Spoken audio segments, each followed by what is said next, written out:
Number one, the assassin of Rabin, Yigal Amir, when he was interrogated, he told the interrogators that he had planned in 2 other places beforehand, okay, to take down Rabin. He was here in Yad Vashem at the ceremony, and for operational reasons decided not to go through with it.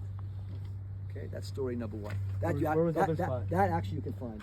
There's another place I think in Ramat Gan. That actually is something that's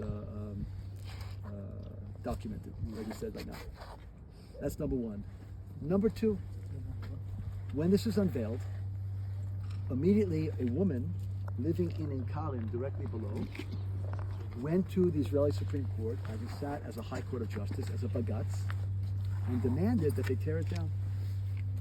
This woman was a Holocaust survivor, and she said, I have to wake up every morning now and watch this above, and this is what I have to look out my window. So this is kind of a weird situation, because Yad Vashem obviously doesn't want to harm survivors, and what they did was they actually planted all these pine trees that grow very, very quickly. You wanted to camouflage it, which it did, but that also kind of defeats the purpose. If you want, when you're driving on the road going down to Ein Karim, you were able to see it. Then they kind of enveloped it. Then a few years ago we had a fire here. We had a forest fire, if you guys remember, and it came all the way up, almost got to Yad Vashem. It really came up the mountain over here. And so what you're seeing now, these are the regrown. This shows you how fast they grow. Like the fire was maybe, I don't know, I'm thinking a decade ago, maybe a little less than, about a decade ago, 10 years ago, something like that. And this is how fast they've regrown the trees here. Okay, so they are fast growing. Story number 3, and this is something you will not find documented anywhere.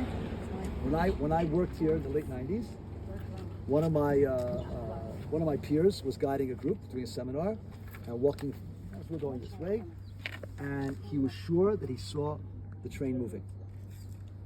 I mean, he was sure he saw it moving, and he went to the authorities here, and he was a serious guy, and they checked it out, and he was right.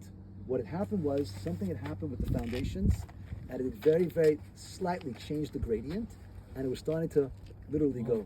So for about 1.5 years, they had to take this and anchor it all the way back here. This is when I was working here, so I'm telling you this was here. They had to anchor it here, and they had to drill down and redo the foundations to ensure that whatever slid wouldn't happen again. Okay, either way, just take a look at this now for a second. As many as 120 people will be crammed in there. Very often no air. Very often there was no place to take care of number 1 and number 2 inside, to defecate or to urinate. And also very often there was no water in there. This explains to you why I said that 25% of the people are dead upon arrival. You also see that if somebody managed to break out, there's a little guardhouse here where a Nazi can shoot somebody trying to escape as well. Okay? Oh, this is for the guards. So this is something that you can see over here. They didn't all look exactly like this, okay, but they're all somewhat similar to this. This is a very, very powerful monument. There are 2 inscriptions I want to point out to you. If all of you here would take one giant step back. Okay. This is a translation from the Hebrew, okay, of a poem written by Dan Pagis, written in pencil in the sealed railway car. Here, in this carload, I am Eve with Abel my son. If you see my other son, Cain, son of man, tell him it's cut off. But in Hebrew, it's more sophisticated. Tell him I am here in this carload. In Hebrew, it's a loop. It's not just a loop. It says, Cain, son of man, Cain ben Adam.